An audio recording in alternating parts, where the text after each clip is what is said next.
Facebook taking steps to enforce its hate speech policies, now permanently banning controversial figures and some organizations. Among the high-profile voices that the social media giant considers, quote, dangerous?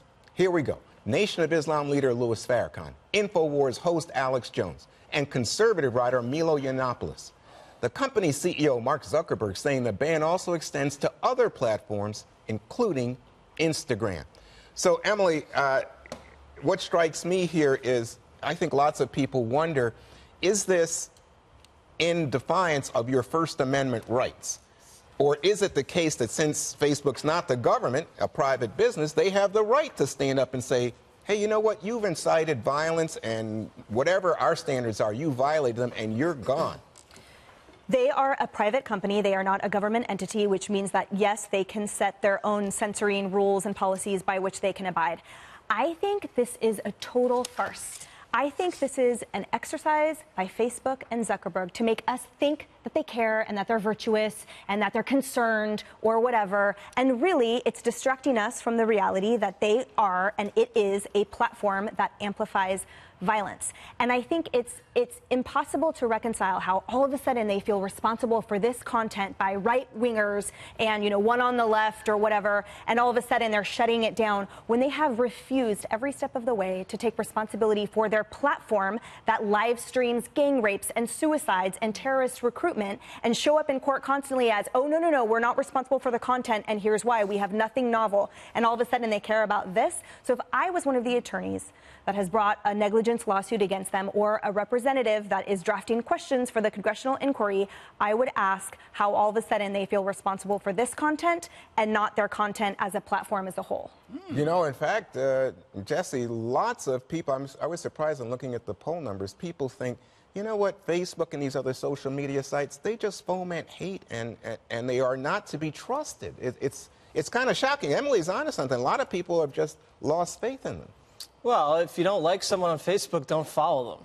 It's not that hard to figure out. And I think you're right. I think this was a PR move to say we got it under control. But there's also guys on CNN that spend their whole day calling Facebook and saying, can you ban this person? Can you please ban this person? It's pretty pathetic if you work for a media company and you're supposed to be all about free speech to spend your whole day on the phone trying to shut other people's free speech down. Tell me that story. I don't know what you're talking about. No, I mean, there's correspondents on multiple networks that call social media companies and try to get other people thrown off. You know why? That's what. I know why. It's political, but that's not the point.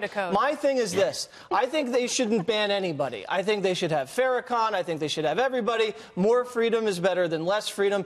Unless they're actually inciting violence, I think Facebook, private company, knock them out. But once we get into nitpicking who we're going to kick off, I think it's a slippery slope. Well, Kennedy, here's a proposition. Do you think that we as Americans, as American society, are better off without these provocateurs, these voices of incitement being there in Facebook, Instagram, where most Americans now get their news? If you're beholden to big personalities on social media, you got a lot bigger problem than someone needing to be banned.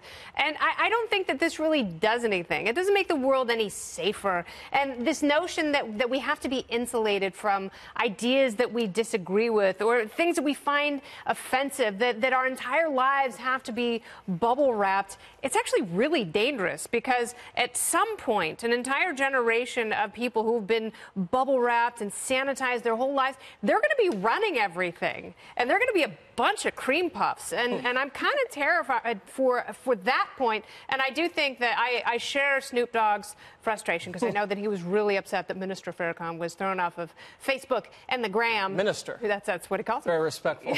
Very respectful. And, I don't think this does anything. I don't think it changes people's beliefs. I don't think sanitizing it makes it better. And I agree with Emily. I think it's just a way because Mark Zuckerberg and Sheryl Sandberg has spent so much time in front of Congress apologizing. Oh, we're so sorry. We're going to do better. We're going to do so much better. And this just makes it look like they're doing something. You know what I noticed, Greg, and I'm really interested in hearing what you think about this. I saw the other day that the New Zealand shooter's horrific slaughter is still on some sites, that you can still get up there and see it. And to me, this then contributes to radicalization of some people who, like this guy who just shot the synagogue up outside of San Diego, and who cited it. And so I do think it makes a difference if our social media perpetrates hate speech, allows groups to form that, you know, like ISIS and the like, who have radical extremist ideology. I don't think it's good. What do you think? Well, I do believe that this is nothing more than a virtue signal. That's all it is. And I would be a hypocrite if I condemned Facebook for this, because I always say that social media, it would be good to be thrown off social media. Get it out of my life. I hate it. But it does seem like they're more easily inclined to police one side of the nutcases and not the others. And I noticed on other media arenas, they were portraying Farrakhan as far right. Washington Post. Yeah, which I believe in the media's world, there's no such thing as far left, because they're within that world and they don't believe there's a far left. Everything that's unusual or extremist is far right. But I have to say this, you got to beware. It's really cool to be labeled dangerous. And if somebody banned me and said because I was dangerous, I mean, rock and roll was called dangerous. So they got to be careful. Like, a lot of times people get attention by being banned. This might help Alex Jones. Exactly. Absolutely. But I mean, Facebook, they banned extremists. The Dems, just elect them.